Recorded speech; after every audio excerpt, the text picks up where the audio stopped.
Oke, baik sahabat, dimanapun kalian berada, di kesempatan kali ini saya ingin berbagi kembali tentang indikator custom ya, yang mana untuk indikatornya sendiri bisa sahabat download secara gratis di deskripsi video ini. Tapi saya menyarankan sebelum sahabat mendownload ataupun memasang indikator custom ini, alangkah lebih baik sahabat untuk mempelajari secara lebih detail lagi bagaimana cara menggunakan indikator ini, sehingga indikator ini bisa berfungsi dan bermanfaat lebih maksimal. Oke, kalau kita berbicara tentang indikator custom tentu akan melibatkan lebih dari satu indikator, di mana setiap indikatornya memiliki peran dan fungsinya masing-masing dan saling mendukung untuk menghasilkan signal-signal yang maksimal.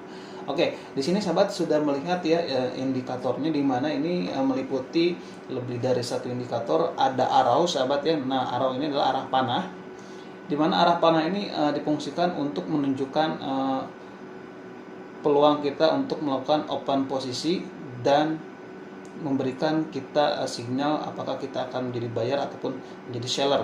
Nah, untuk arah panah merah ini untuk sell ya sahabat ya, dan untuk warna biru ini untuk signal buy. Nah, pertanyaannya apakah cukup sampai sebatas itu? Jawabannya tidak. Kita harus menggunakan indikator lain untuk mendukung sinyal arrow ini. Apakah sinyal arrow ini memang harus diikuti apa memang tidak? Karena tidak semua sinyal arrow ini boleh sahabat ikuti. Misalkan ada arrow, sahabat ambil semuanya, enggak, karena tentu ada beberapa sinyal yang fals ya sahabat, sehingga kita butuh indikator lain untuk mendukung sinyal arrow ini. Yang kedua adalah parabolik. Nah, parabolik ini adalah bentuknya titik-titik ya. Kalau di sini warnanya hijau sahabat.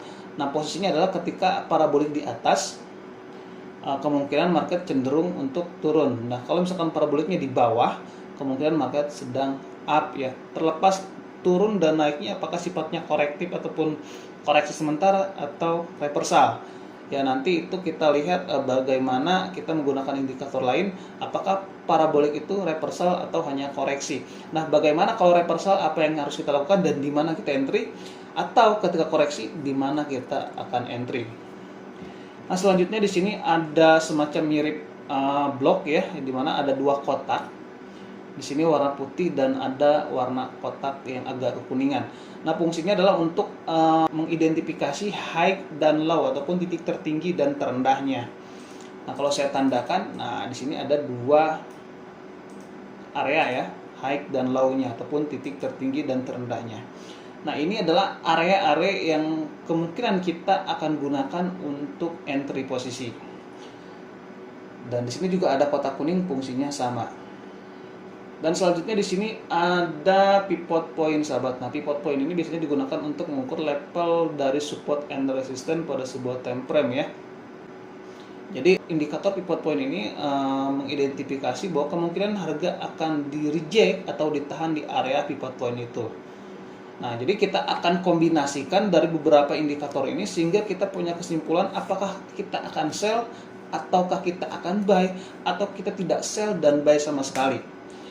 Intinya kita nggak ada peluang untuk entry, kira-kira seperti itu. Nah, dalam menggunakannya sahabat harus pantau dulu area dari high dan low-nya. Jadi titik tertinggi saya warnai lah dengan warna merah, dan low-nya saya tandai dengan warna hijau. Maka di area-area situlah sahabat akan melakukan entry. Nah, ketika sahabat sudah tahu di mana akan entry, tentu sahabat harus menunggu harga masuk dulu ke area kuning atau hijau. Tapi saya menyarankan untuk sahabat melakukan follow trend ya, ataupun mengikuti pergerakan trennya. Nah, kalau marketnya downtrend, tentu kita diusahakan hanya fokus pada area sell. Pun dengan ketika market naik, kita hanya fokus di area buy. Jadi kita nggak disarankan melawan tren ya, walaupun memang ada teknik-teknik untuk melawan tren. Jadi melawan tren ini disebut dengan counter trend, di mana kita akan melawan tren ya, ataupun melawan pergerakan tren. Contohnya ketika market downtrend, kita ambil buy gitu. Ambil buy. Tentu dengan profit yang memang nggak terlalu banyak ya, hanya memanfaatkan momentum di koreksi ketika market downtrend. Nah, jadi saya menyarankan untuk sahabat-sahabat tetap menggunakan sistem follow trend ataupun mengikuti pergerakan uptrendnya. Kalau misalkan sekali lagi kalau marketnya downtrend, tentu fokus kita adalah sell, dan ketika market uptrend kita hanya fokus mencari area-area buy. Oke, jadi kita udah tahu high dan low untuk area entry-nya. Jadi kita akan entry di area merah ini. Anggaplah saja kita market sudah sampai ke titik tertingginya. Lalu yang kedua adalah kita akan cek ya dari level pivot point-nya. Apakah dia berada di area level pivot point? Misalkan dia berada di sekitaran MR2, walaupun nggak sampai ya, tetapi masih di area itu. Nah, untuk mengkonfirmasinya maka sahabat menunggu arrow ataupun arah panah. Nah, menunggu arrow ini. Nah, jadi memang ada plus minusnya sahabat ya. Kalau sahabat hanya mengandalkan blok ini, jadi entry di pucuk blok ini agak beresiko karena market juga punya potensi untuk terus naik. Jadi saya menyarankan tunggu arrow muncul. Nah, arrow muncul di sini dan sahabat boleh entry di candle kedua setelah arrow. Jadi kalau misalkan entry di candle kedua setelah arrow, jadi di area sini, maka sahabat akan menemukan satu konfirmasi lagi ya. Kalau misalkan entry di sini itu adanya parabolik. Nah, di sini kita udah dapat 2 parabolik. Nah, disinilah kita akan melakukan sell. Jadi cara penggunaannya sangat sederhana sahabat ya, nggak terlalu rumit. Misalkan kita udah sell, di mana target profit kita. Nah, target profit itu biasanya tergantung bagaimana keinginan sahabat. Tapi saya menyarankan di area-area level dari pivot point-nya saja. Misalkan di sini ada satu pivot point nih sahabat ya. Nah, di sini ada satu pivot point. Sahabat bisa cek ataupun saya perbesar. Nah, di sini ada pivot point di MS1 di sini. Nah, di sinilah target profit kita ya. Itu adalah target profit yang aman walaupun memang market punya potensi untuk terus drop ke bawah, tetapi kita hanya mengambil profit di area-area yang mungkin punya potensi untuk harga di reject kembali ataupun naik ke atas. Maka target profit kita di sini. Nah, untuk sell selanjutnya kita tunggu market kembali ke area blok kita ataupun kotak kita. Nah, di sini ya market nggak sampai naik ke atas, tapi market terus turun ke bawah. Baru setelah turun ke bawah, market masuk lagi ke kotak kita. Nah, di kotak kita market tertahan di area level pivot point-nya. Nah, di sinilah level pivot point-nya. Nah, di sini adalah level pivot point-nya, ada level pivot point. Oke, kita sudah menemukan satu konfirmasi, yaitu harga sudah di ujung blok ya, ataupun kotak, di ujung kotak. Nah, di ujung kotak ini. Kedua, kita sudah menemukan sinyal dari sell kita ataupun arah panah turun ke bawah. Nah, ini. Nah, baru kita boleh melakukan sell. Nah, kita bisa sell di sini, sahabat ya.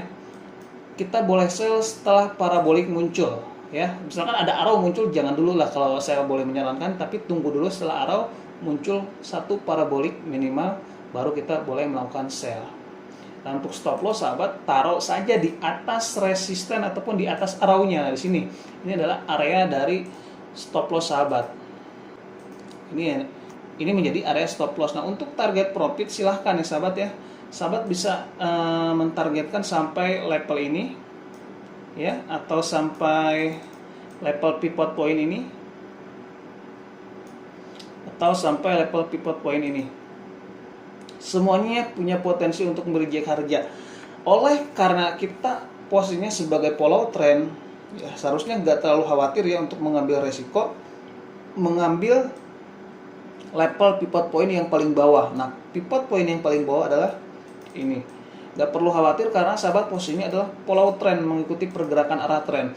Walaupun punya potensi terjadinya reversal, tetapi memang skalanya nggak terlalu besar sahabat ya, nggak terlalu besar karena butuh waktu untuk melakukan reversal. Jadi kalau misalkan kita simulatifkan ya, market punya potensi untuk seperti ini ya, ke sini.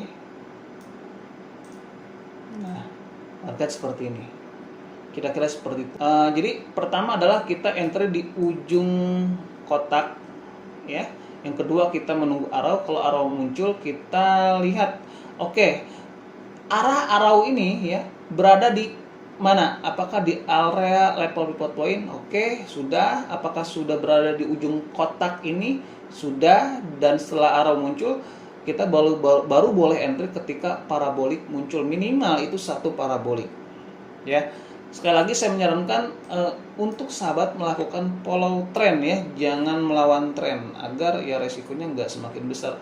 Memang kita bisa memanfaatkan momentum koreksi ya untuk mendapatkan profit, tetapi memang agak beresiko, dan kalaupun kita dapat profit biasanya nggak banyak, kecuali memang kita follow trend atau entry di area-area reversal.